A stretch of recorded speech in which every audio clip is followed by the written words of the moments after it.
Hey Shimoon, happy Sunday. I hope you're doing really well today.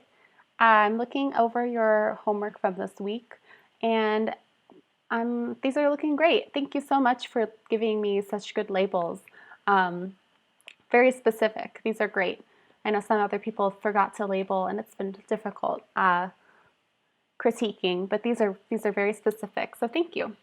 I love how you broke down the simple shapes and everything is very clean. Like your colors are very very clean. Um, so I think that's working well. I think the ones that are working the best for me are I like this overcast one at 3 p.m. I think that's working nicely.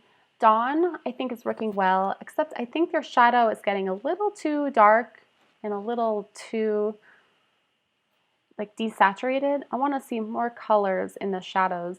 So more colors, maybe just, I mean like more local color and a little bit more fill light from the sky. So it could just be like, this is a green, like this is probably a green from the grass. So I just want to see like more of that. It can still be darker, it could still be shadow, but I just want to see like a little bit more into that and not so dark. And I think that'll really help add some richness too.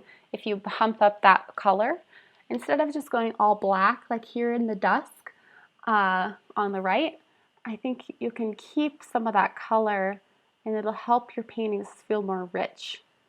Like you have all this, like this color coming from the right.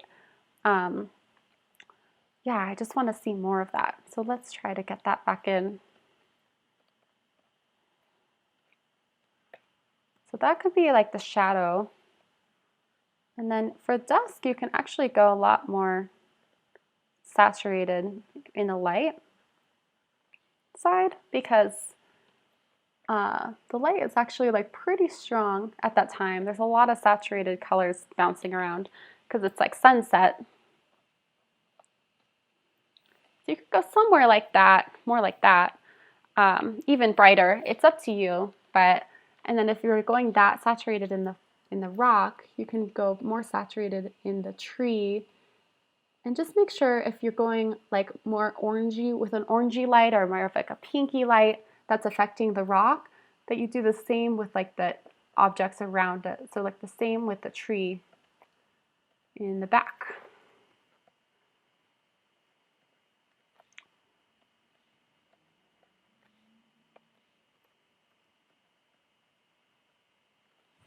Um, and then, so I think, yeah, the one that I think is working best here, I think you're doing really well with the 3 p.m. overcast. And then I really like it looks like the 7 p.m. in the evening, it looks similar to what you would have at dusk, but I'm really enjoying what you have here more because of the saturation. I think that feels a lot like the light is, it's like a pink, it's orange just light. It's like really feeling nice. And you still have some color working through some of this foreground here, like the grasses. You can go a little bit more green probably in the grass there. I mean, it depends on the situation, but I think that is working really well, that saturation. Also, this morning piece here, I think is working well. Um, yeah, I want you to avoid going so dark in the shadows. So what I mean, like when I say that, I think you can just like when you have your local colors painted in, when you're painting in your shadows, try not to go so black. Just darken them a little bit and then think of your shadows as a combination between like the colors between your local colors and there will be fill light and bounce light usually. And that's how you can get to your shadow colors. It will never be black. I mean, in nature, like shadows will never be that dark. So even something kind of like that can feel natural.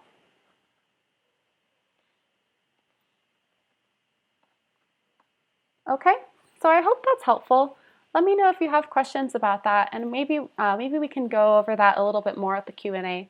But overall, I think like these are really looking good. I think you're really grasping how the light changes throughout the day, and the colors. So like really great job. Looking good, Chi Moon Woo, and talk to you soon. Have a good day. Bye.